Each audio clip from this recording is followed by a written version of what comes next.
प्रदेश के 4-5 लेखक या कवि थे और कुछ गाने वाले लोग भी थे जो उन गीत को गाना था। तो उसमें ये मालूम पड़ा था, अब इसकी अवधारणा तो यही है कि क्योंकि जब हम सरकार को टैक्स देखते हैं, तो जो सरकार के जितने विभाग हैं, तो हमको ये अधिकार है कि हम उनसे जानकारी प्राप्त करें कि भई जो हमने पैसा दिया, टैक्स का हम लोगों ने दिया, तो उसको उसका किस तरह से उपयोग हुआ हुआ। तो इस तरह की यही अवधारणा थी। तो मैंने कई लोकगीत लिखे थे और नाटक भी लिखा था, जिसको अभिनीत भी किए थे कई लोग। उस समय चूँकि उस समय प्रचार-प्रसार उसका चलता था।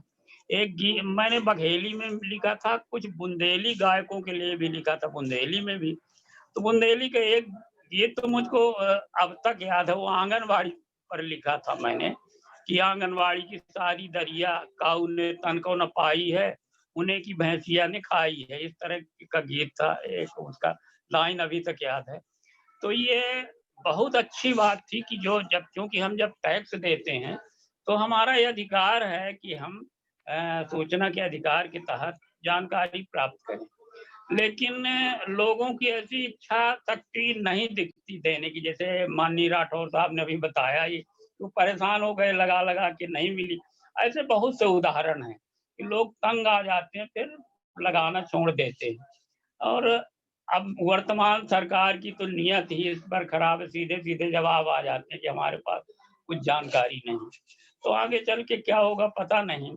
तो ये कानून जो एक बहुत अच्छा कानून था जिससे भ्रष्टाचार में कमी आ सकती थी, तो उसको ऐसा लगता है कि वो उसको एक तरफ कर दिया गया है। लोगों की इच्छा शक्ति नहीं है वैसा करने की। लेकिन आज मैं इसमें शामिल हुआ तो बहुत सारी जानकारी मिलेगी, जैसे अभी माननीय राठौर साहब ने बताया ही। ऐसे हमारे जो विषय के विशेषज्ञ हैं वो महान वो बताएँगे। तो मैं तो अधिक इसमें कुछ न कह पाऊँगा। मैं एक दर्शक की तरह, श्रोता की तरह आप लोगों की बात सुनूँगा, समझूँगा। बहुत-बहुत धन्यवाद।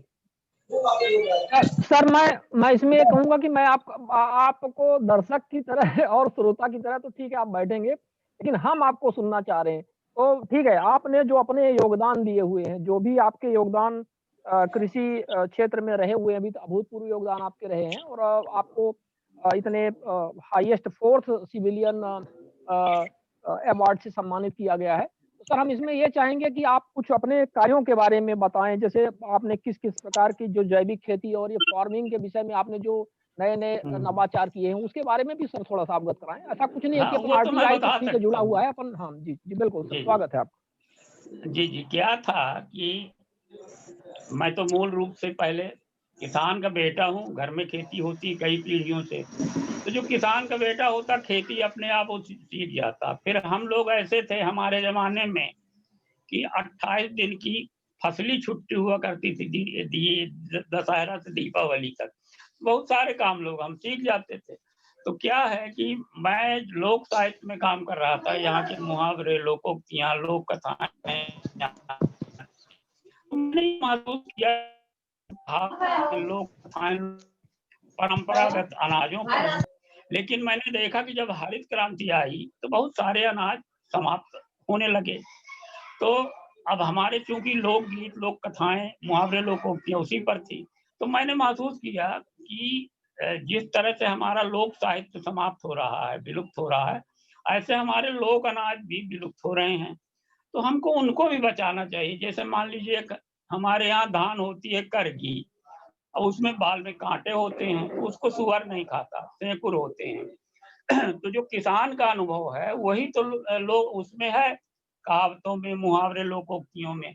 जैसे मान लीजिए सुअर आया, जंगली क्षेत्र है, तो करगी धान में 1-2 मुँह मारा होगा, जब उसमें मुँह में काँटे गए तो नेवारी धान की तरफ चला गया, उसको पूरा खा लिया। तो किसान का जो अनुभव जनित ज्ञान था, वो कहावत में ढल गया कि धान बोइए करगी, सुअर खाए न समधी।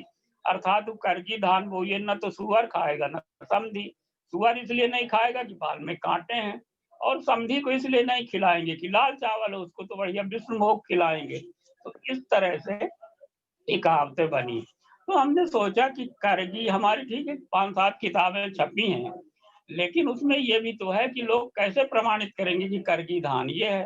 तो हम बहुत सारी ऐसी कहावतें हैं, जैसे उस पर कुटकी पर कि 3 पाक 2 पानी पकाई कुटुक रानी, 3 पखवाड़े में 2 बार भी वर्षा हो जाए तो कुटकी पकाती है। सामा जेठा अन्न कहावै सब अनाज से आगे आवे।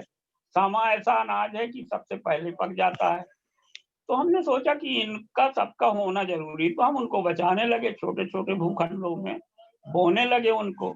लेकिन हमने देखा कि सबसे ज़्यादा खतरा धान को है, क्योंकि लड़कपन में हमने पचासों किस्में देखा था। हमारी 2 गाँव में खेती, जब एक गाँव से दूसरे गाँव जाने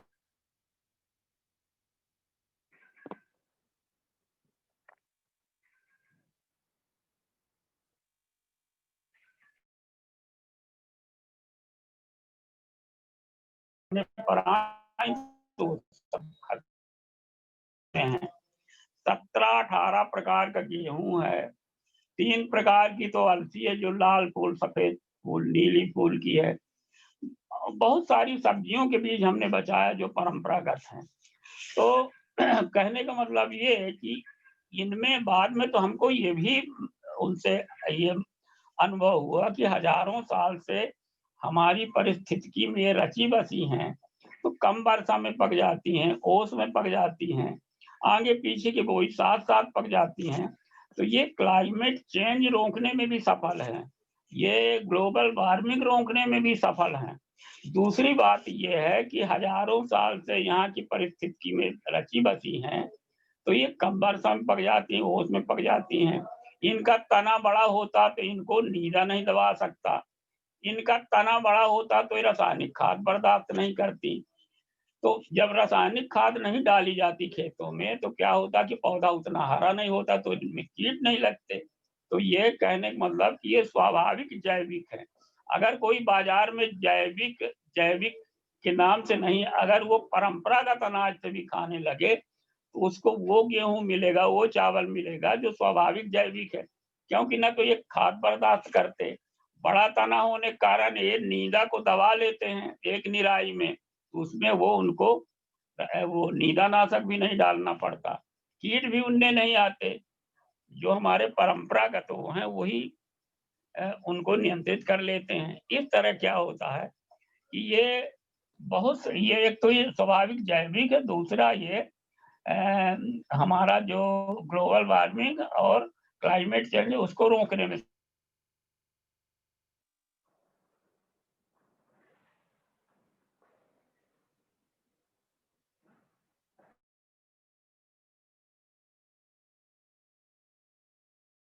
माने आज ये सरकारी आंकड़ा है कि उसमें लगभग 3000 लीटर पानी लगता है। तो वो घाटे का सौदा है कि हम 1 किलो धान उगाएँ, 3000 लीटर पानी बर्बाद करें।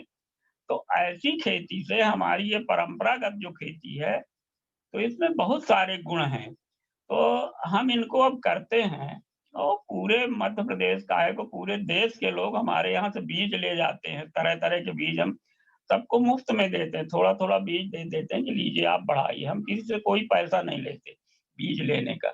जो भी बीज मतलब आते हैं सबको देते जाते हैं। गाँव के लोगों को हम अ, बीज के बदले बीज पर देते हैं कि वो ज़्यादा मात्रा में ले जाएँ, उससे हमारा ताज़ा बीज बना रहता है। तो इस तरह से हम काम कर रहे हैं।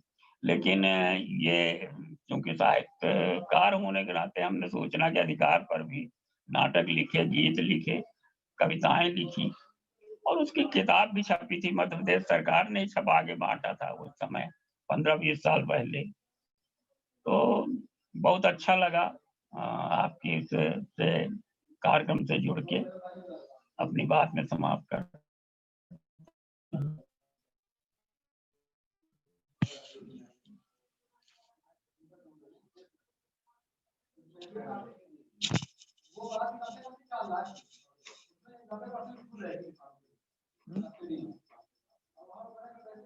ये कट गया भैया।